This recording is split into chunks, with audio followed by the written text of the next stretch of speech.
ഹേ ഗടികളെ, welcome back to YouTube channel ധ്യാൻ ദീച്ച്.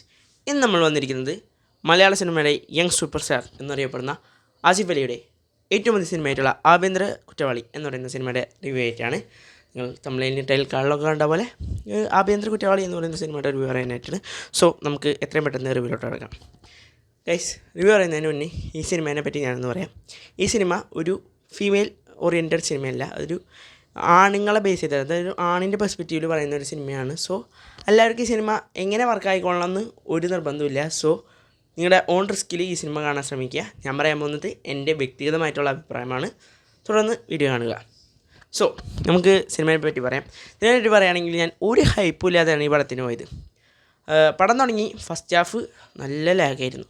നമുക്കിപ്പോൾ ഉറങ്ങിപ്പോയാലോ എന്ന് പറഞ്ഞ ഒരു സാഹചര്യം വരെ എത്തിയിരുന്ന ഒരിതായിരുന്നു ഫസ്റ്റ് ഹാഫ് പടത്തിൻ്റെ.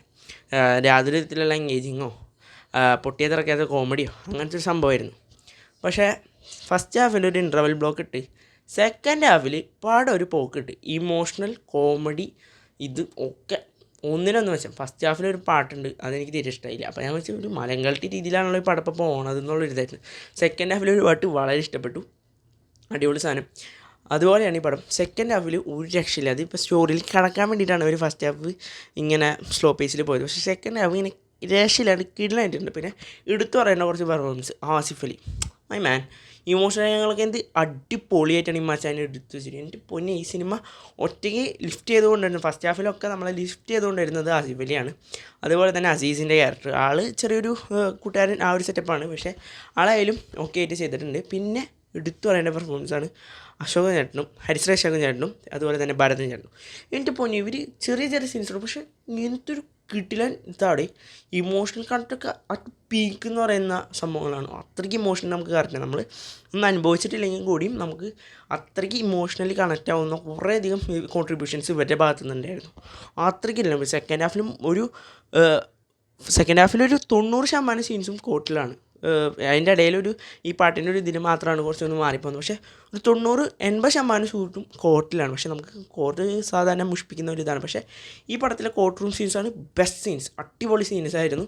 പിന്നെ ഇത് നേരത്തെ ഞാൻ പറഞ്ഞ പോലെ ഒരു പുരുഷപക്ഷ സിനിമയാണ്, അങ്ങനെയാണെന്ന് തോന്നുന്നു. കുറച്ച് കേസുകളും കാര്യങ്ങളൊക്കെ തന്നെ ഉണ്ടായിരുന്നു. പക്ഷേ ആണുങ്ങളുടെ ഭാഗത്ത് നിന്ന് പറയുന്നതായിരുന്നു. പക്ഷേ ഇന്ത്യൻ ലോയിനെ പറ്റിയിട്ടും ഇവർ കുറച്ച് പരാമർശിക്കുന്നുണ്ടായിരുന്നു. ഇപ്പോൾ സ്ത്രീകൾക്ക് പറ്റി കോർട്ടൊക്കെ പറയുമ്പോഴായാലും ആണുങ്ങളുടെ സൈഡിൽ ഇവിടെ ഒരു ഇതില്ല എന്നുള്ളൊരു ഇതിനാണ്. പക്ഷേ അതിൽ തന്നെ ആയാലും പൂർണ്ണമായും പെണ്ണുങ്ങളെ തള്ളിക്കളയാതെ എന്താണ് ഇവർ പറയാൻ ഉദ്ദേശിച്ചതെന്ന് ഓഡിയൻസിന് കൃത്യമായിട്ട് മനസ്സിലാവുന്നതാണ്.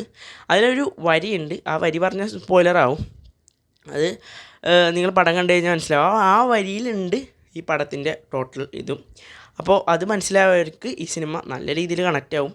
കിട്ടുന്ന ഒരു പടമാണ്, ശരിക്കും ഒരു സോഷ്യൽ മെസ്സേജ് തന്നെയാണ് സ്ത്രീകൾക്കുള്ളൊരിത്. അത് അവരെങ്ങനെയൊക്കെ വളച്ചൊടിച്ച് യൂസ് ചെയ്യാം എന്നുള്ളൊരു ഇതാണ് നമുക്ക് കാണാൻ സാധിക്കുന്നത്. ആണുങ്ങളെ മാത്രം ഇതാക്കിക്കൊണ്ട് ഇപ്പോഴത്തെ സിനിമകൾ നമുക്കറിയാമല്ലോ, ആണുങ്ങളെ തന്നെ ഒരു ക്രൂവലായിട്ടുള്ളൊരിതാണ്. ഇപ്പോൾ ആണുങ്ങളുടെ സൈഡിൽ നിന്ന് ചിന്തിക്കുമ്പോൾ എങ്ങനെയാണെന്നുള്ളൊരു ഇതാണ് നമുക്ക് കാണിച്ചത്. മിക്ക മാരേജ് സിനിമകളായാലും ഇപ്പോൾ എന്തോ ഒരു സിനിമകൾ ഇറങ്ങിയിട്ടുണ്ടെങ്കിലും അതിപ്പോൾ സ്ത്രീകൾ അനുഭവിക്കുന്ന പ്രശ്നങ്ങളും ദുരിതങ്ങളൊക്കെ തന്നെ. പക്ഷേ ആണുങ്ങളും കല്യാണത്തിലൂടെ പ്രശ്നങ്ങൾ അനുഭവിക്കുന്നുണ്ട് എന്നൊരു കാര്യം പറഞ്ഞു വെച്ചുകൊണ്ടാണ് ഈ സിനിമ പോകുന്നത്.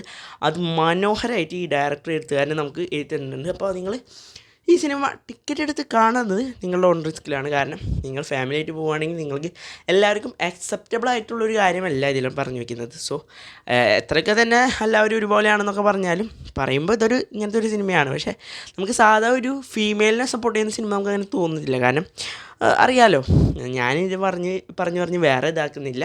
സോ നിങ്ങൾ ഓൺ റിസ്കിൽ ആസിഫ് അലീനൊക്കെ ഇഷ്ടമാണ്, ഇങ്ങനെ നല്ലൊരു വെറൈറ്റി ഫ്രഷ് പടം കാണാൻ ആഗ്രഹമുണ്ടെങ്കിൽ നിങ്ങൾ പോയി കാണാം. ധൈര്യമായിട്ട് ടിക്കറ്റ് എടുത്ത് കണ്ടോ, എൻ്റെ ഉറപ്പിൽ. പിന്നെ ഫസ്റ്റ് ഹാഫ് ഞാൻ പറഞ്ഞ നല്ല ലാഗാണ്, സെക്കൻഡ് ഹാഫ് അടിപൊളിയാണ്. പിന്നെ 2 മണിക്കൂറുള്ളൂ നിങ്ങളുടെ ജീവിതത്തിൽ. 2 മണിക്കൂർ നിങ്ങൾക്ക് ഒരു ഫ്രഷ് സിനിമ കാണാൻ താല്പര്യമുണ്ടെങ്കിൽ നിങ്ങൾ കണ്ടു നോക്കുക, ഡയറക്റ്റ് ടിക്കറ്റ് എടുത്ത് കാണുക. തിയേറ്റർ എക്സ്പീരിയൻസ് മസ്റ്റ് വാച്ച് എന്നൊന്നും ഞാനിപ്പോഴും പറയുന്നില്ല. നല്ലൊരു പടം. 5-ൽ 3.5 ഒക്കെ ഞാൻ കൊടുക്കും. ആവറേജ് ആ ഒരു ഇതിൽ. അത്രേ ഉള്ളൂ. ഒരു സിമ്പിൾ കുഞ്ഞി ഹാപ്പി പടം. That's it.